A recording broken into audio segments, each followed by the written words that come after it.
Assalamualaikum warahmatullahi wabarakatuh. Selamat malam, Bapak Ruhul Amin selaku dosen mata kuliah pembelajaran mesin. Mohon izin pada kesempatan kali ini dari kelompok kami akan mempresentasikan hasil proyek tugas akhir kami yang berjudul klasifikasi sampah menggunakan metode transfer learning dengan bahasa pemrograman Python.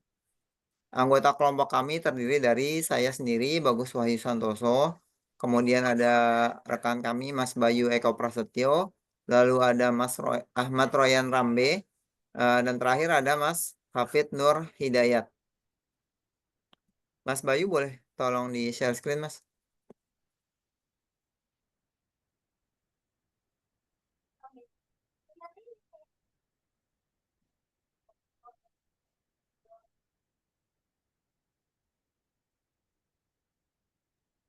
Ya, sudah Mas. Sebentar, belum tampil. Ya, sebentar tampil. Boleh langsung di next slide saja, Mas.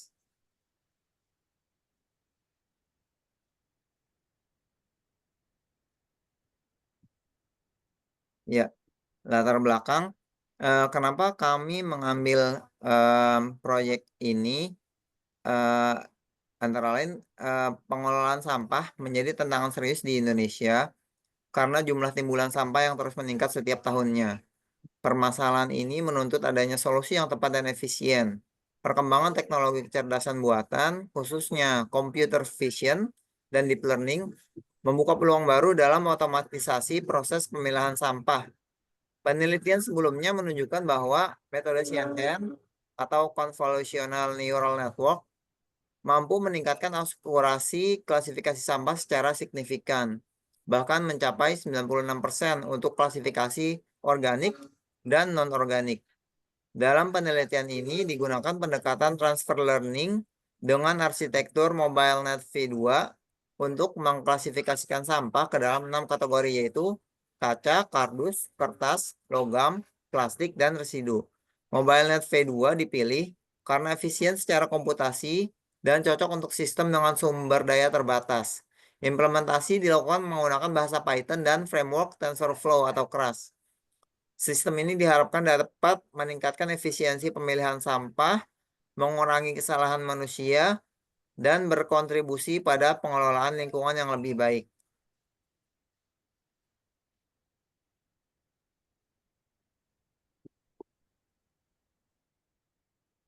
Berikutnya rumusan masalah dan tujuan. Rumusan masalahnya antara lain bagaimana mengimplementasikan metode transfer learning menggunakan arsitektur MobileNet V2 untuk klasifikasi sampah. Kemudian bagaimana performa model transfer learning dalam mengklasifikasi sampah ke dalam 6 kategori: kaca, kardus, kertas, logam, plastik, dan residu. Kemudian apa saja faktor-faktor yang mempengaruhi akurasi klasifikasi pada dataset dengan jumlah sampel yang terbatas. Yang terakhir, bagaimana optimasi yang dapat dilakukan untuk meningkatkan performa model klasifikasi sampah. Tujuan dari penelitian ini yaitu yang pertama, mengimplementasikan sistem klasifikasi sampah otomatis menggunakan metode transfer learning dengan arsitektur MobileNet V2. Menganalisis performa model dalam mengklasifikasikan 6 jenis sampah, yaitu kaca, kardus, kertas, logam, plastik, dan residu. Selanjutnya, mengidentifikasi tantangan dan solusi dalam penerapan deep learning pada dataset sampah yang terbatas. Kemudian memberikan rekomendasi optimasi untuk meningkatkan akurasi klasifikasi sampah.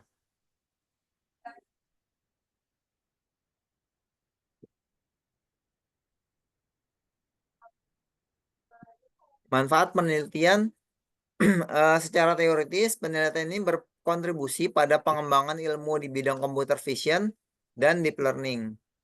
Lalu menjadi referensi bagi penelitian terkait klasifikasi sampah berbasis AI.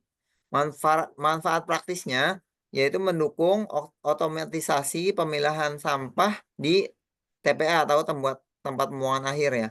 Meningkatkan efisiensi dan akurasi pengelolaan sampah, membantu program pemerintah dalam pengelolaan lingkungan berkelanjutan. Lalu berikutnya dapat diterapkan pada perangkat mobile atau embedded system untuk aplikasi real time.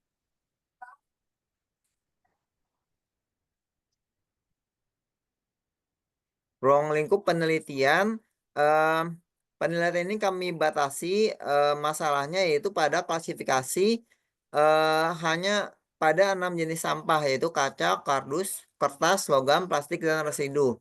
Lalu juga menggunakan dataset yang terbatas sebanyak 301 gambar. Kemudian menggunakan arsitektur MobileNet V2 sebagai model dasarnya. Lalu pengembangannya menggunakan Python dan TensorFlow. Evaluasi berdasarkan akurasi, precision, recall, dan F1 score. Batasan implementasi yaitu input berupa gambar RGB 128 kali 128 pixel. Model dilatih dengan transfer learning dan teknik fine tuning. Augmentasi data digunakan untuk mengatasi keterbatasan jumlah data.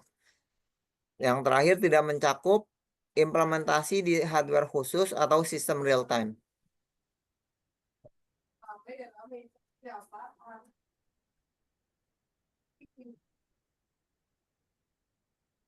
Ya, selanjutnya akan dijelaskan oleh rekan kami, Mas Bayu Eko Prasetyo. Silakan Mas Bayu.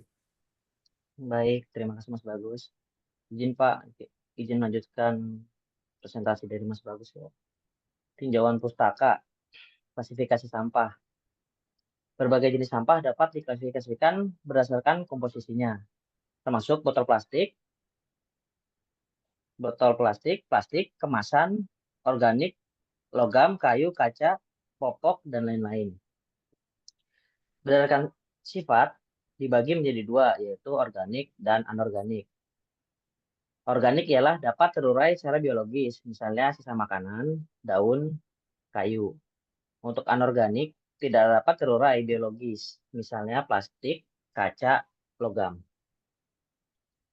Dalam konteks daur ulang, klasifikasi sampah menjadi lebih spesifik untuk memudahkan proses pengolahan. Kategori yang umum digunakan meliputi kertas, kardus, plastik, kaca, logam, dan residu. Untuk jenis penelitiannya, metode eksperimental dengan pendekatan kuantitatif. Untuk tahapan penelitiannya ialah pengumpulan dan persiapan data, pre-processing dan augmentasi, implementasi model mobile net V2, training dan optimasi model, evaluasi dan analisis perform. Untuk dataset, total 301 gambar terbagi dalam 6 kategori, yaitu kaca, kardus, kertas, logam, plastik, residu.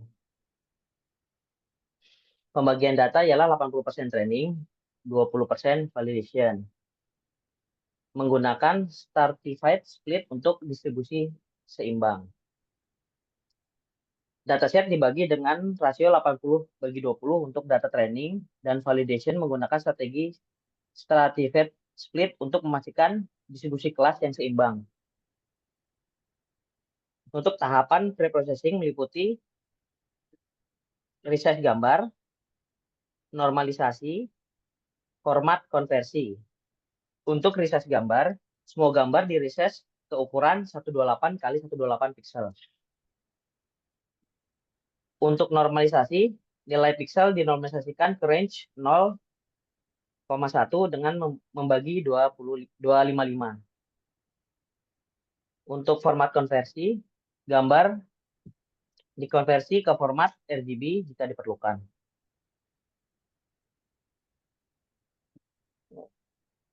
Untuk data augmentation-nya, untuk mengatasi keterbatasan jumlah dan variasi data, kami menerapkan augmentasi data secara agresif. Teknik ini mencakup rotasi hingga 90 derajat, pergeseran posisi gambar secara horizontal dan vertikal hingga 40%, serta perubahan ukuran, kemiringan, dan tingkat kecerahan gambar. Kami juga menambahkan flip horizontal dan zoom untuk memperluas distribusi data latihan atau data training. Semua transformasi ini bertujuan untuk meningkatkan generalisasi model tanpa perlu menambah data secara manual.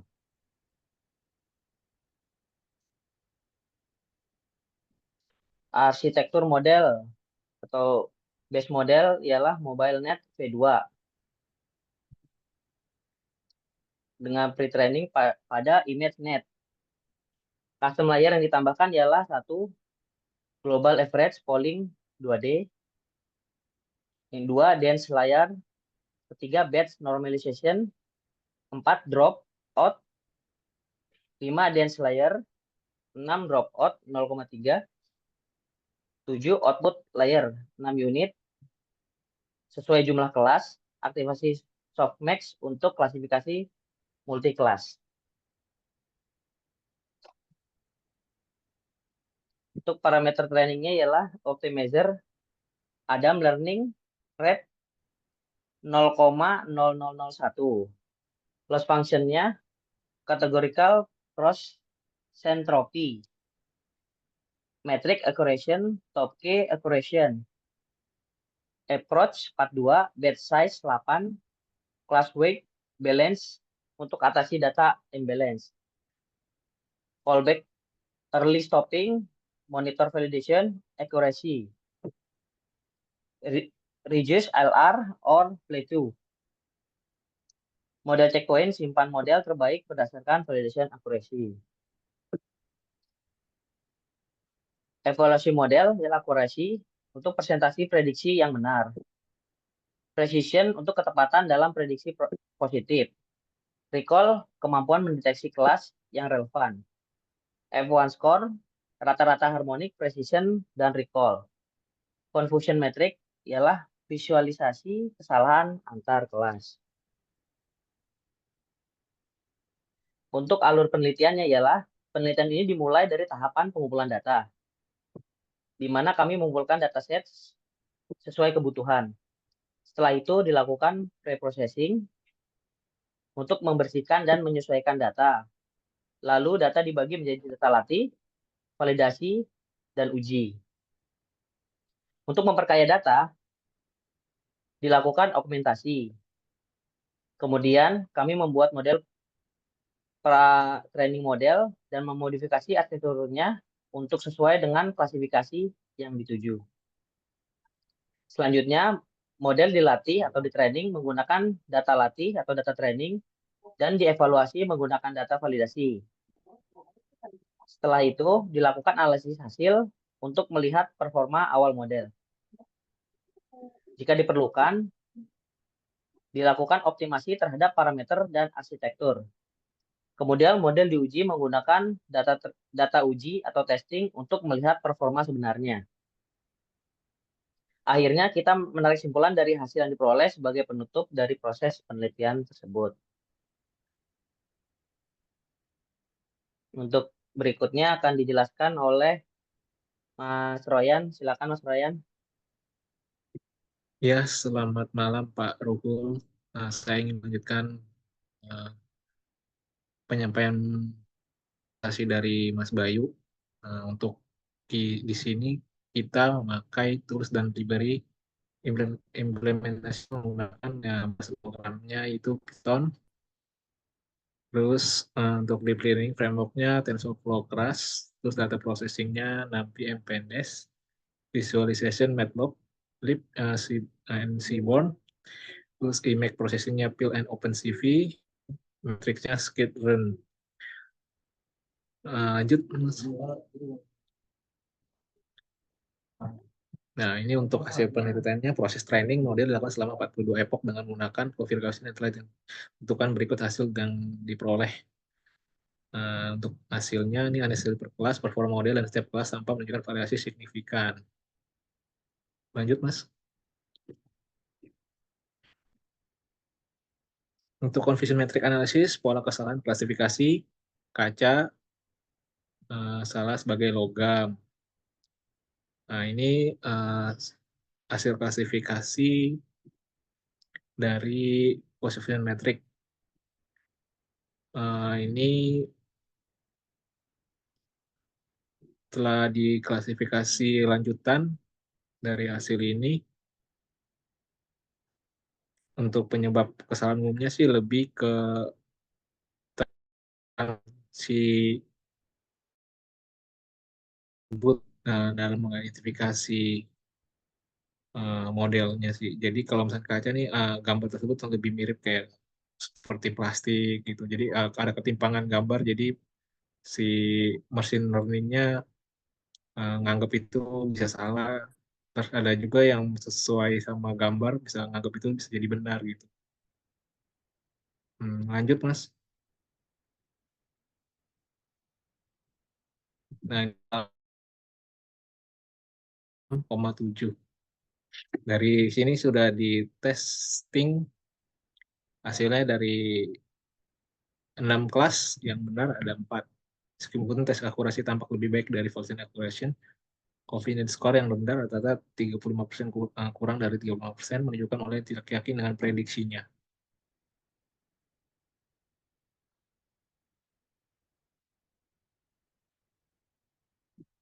Nah, ini untuk hasil kegagalan yang penyebabnya, ini ada dataset terbatas, hanya 50 per kelas, sampai 50 sampai 51 gambar per kelas, total dari 301 gambar.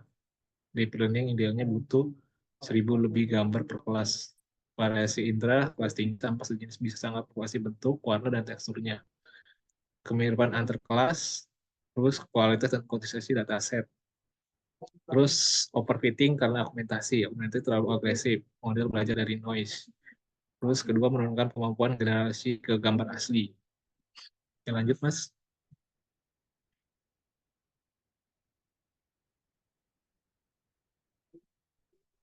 Upaya optimasi yang dilakukan yaitu transfer ini dengan mobil VNet 2 menggunakan pertrain NI magnet efektif meski dataset terbatas. Data di augmentasinya dipilih agresif hingga rotasi 90 derajat, shift horizontal dan vertikal hingga 80%. Jadi si mesin learning-nya ini melihat dari arah horizontal dan vertikal di gambar tersebut. Terus dia melakukan zoom hingga 40%, terus keempat penyesuaian brightness untuk pencahayaan dan pencahayaan untuk si gambar tersebut. Terus kelas weight and balancing mengatasi ketidakseimbangan data, beri bobot lebih ke kelas minoritas. Evaluation teknik 0,3 sampai 0,4. Kedua, batch normalization. 3, early stopping untuk menjaga overfitting. Running rate kelima, running rate optimization initial RR sampai 0,001, readers and plate factor 0,5. Lanjut Mas. Ini untuk perbandingan penelitian ya. Perbandingan simulasi dalam aksi terutama disebabkan oleh ukuran dataset yang jauh lebih kecil dari dalam penelitian ini. Nah, ini saya akan melanjutkan untuk melihat demo yang sudah saya buat sebelumnya. Pertama kan saya data latih dulu untuk gambarnya sudah saya latih. Bentar, saya share screen dulu.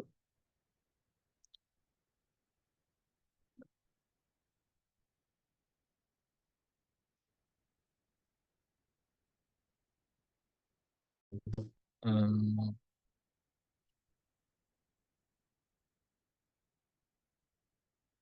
untuk gambar yang dilatih itu ada 200 lebih.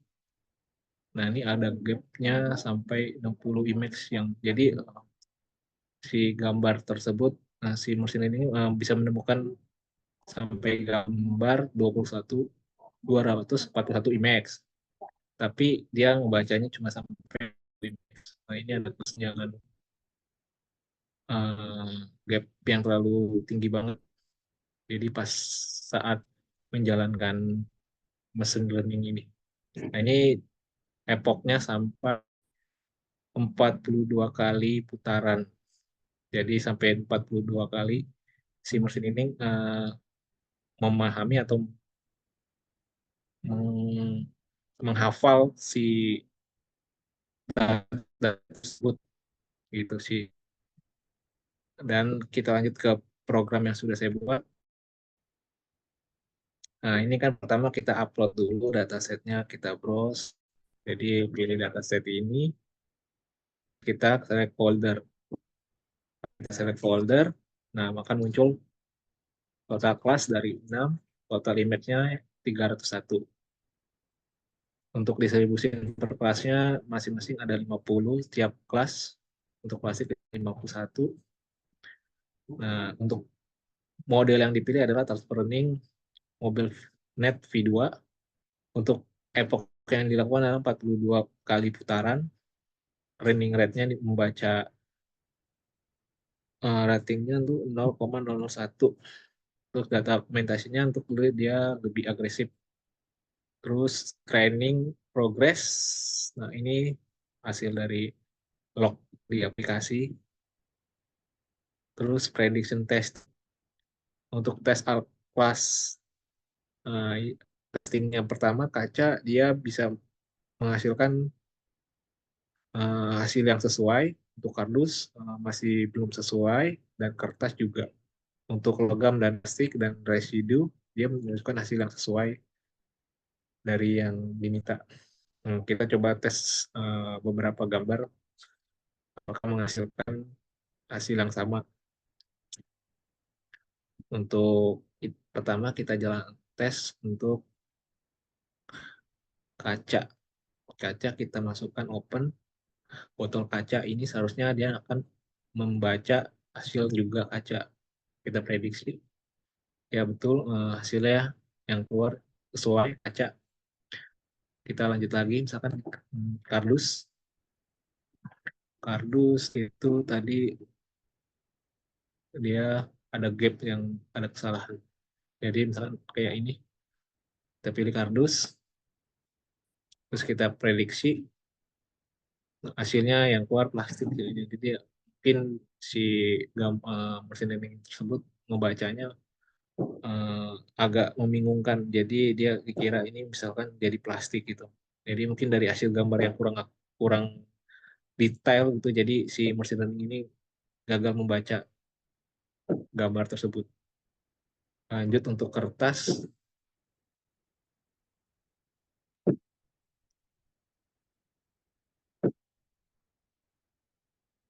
Kita sendiri, kita pilih, kita prediksi. Nah, ini hasilnya residu. Nah, hasil dari jawaban ini sesuai sih. Ada kesalahan di kertas. Nah, karena ya membacanya ini jadi kurang akurat. Jadi mungkin posisi dari gambar tersebut yang terlalu susah dibaca. Nah, ini bentuk kertas atau bukan gitu. Jadi si machine learning ini kebingungan dalam membaca gambar. Lanjut lagi kita membaca logam. Nah, kita upload ini. Nah, untuk prediksi lagi, ya sesuai untuk hasilnya logam. Kita lanjut lagi, plastik. Kita lanjut, kita pilih. Kita prediksi lagi. Ya, sesuai hasilnya plastik. Nah, ini untuk prediksinya. Jadi, si komputer ini memberikan nilai 29,11 nih untuk plastik. Dia juga memilih kardus dan residu. Karena ini kelihatannya juga mirip residu kalau dari gambar, itu juga mirip kardus juga kalau misalkan lihatnya dari bawah itu. Jadi ya ada kesan untuk tapi plastik solusi untuk pasiennya.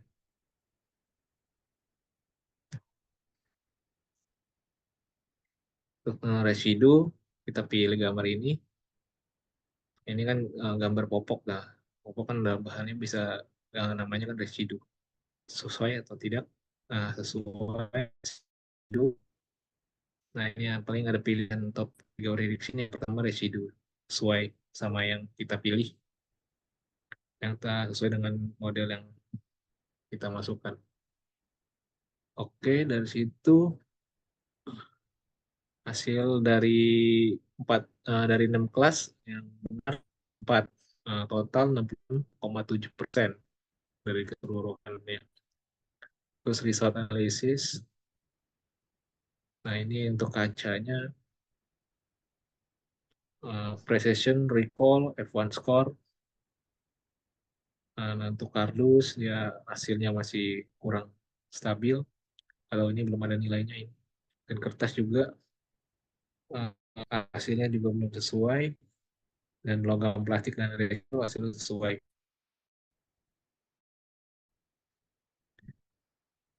Dan ini adalah model information ini saya buat dengan bahasa pemrograman Python untuk aplikasinya ini. Saya dilanjut dengan Mas Kafid untuk simpulan dasarnya. Terima kasih.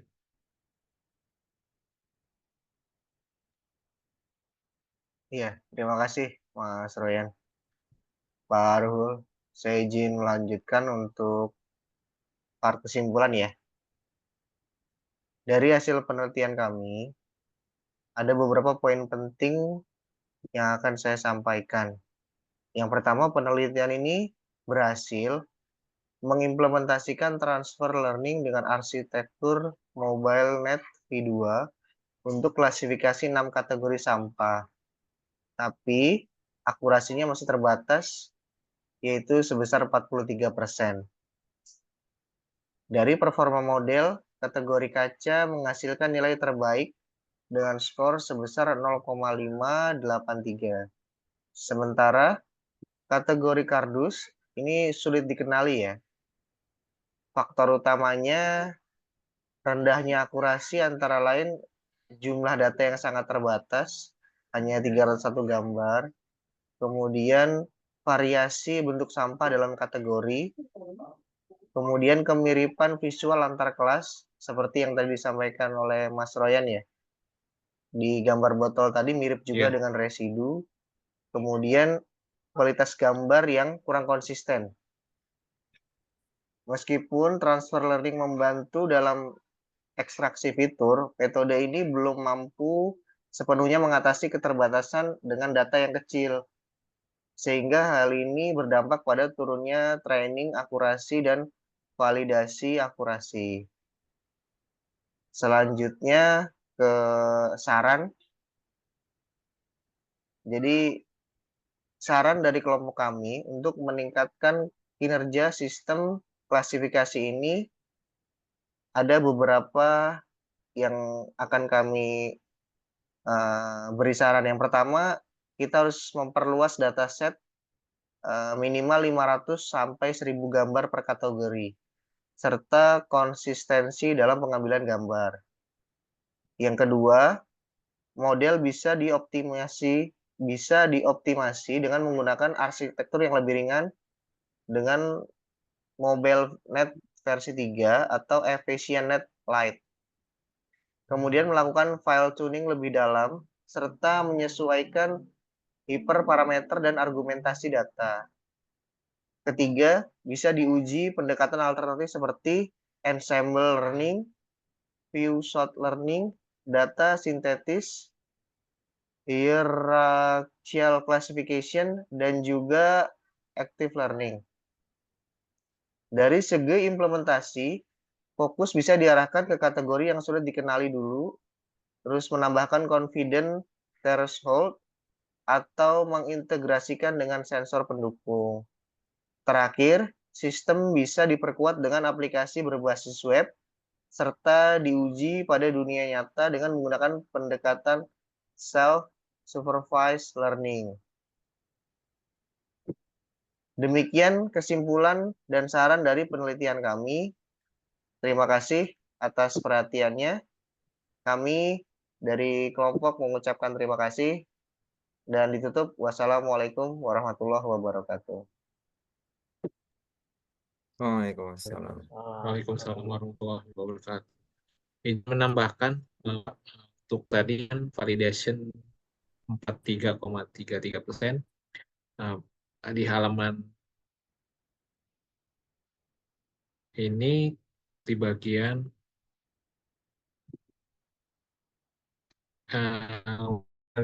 keseluruhannya Pak untuk 43,33%. Beda dengan yang dilatih ini 66. untuk turuhannya dari aplikasi yang saya buat ini, untuk validasinya sebesar 43,33%, jauh di bawah hasil yang harus jauh dari hasil yang harus ditingkatkan lagi sih intinya. Jadi harus di atas 50%. Kalau untuk pembuatan klasifikasi, nah ini karena dataset yang masih sedikit. Nah, nanti saran ke depannya atau nantinya paling bisa ditambah lagi datasetnya yang lebih baik dan lebih banyak. Dari saya, Pak. Terima kasih.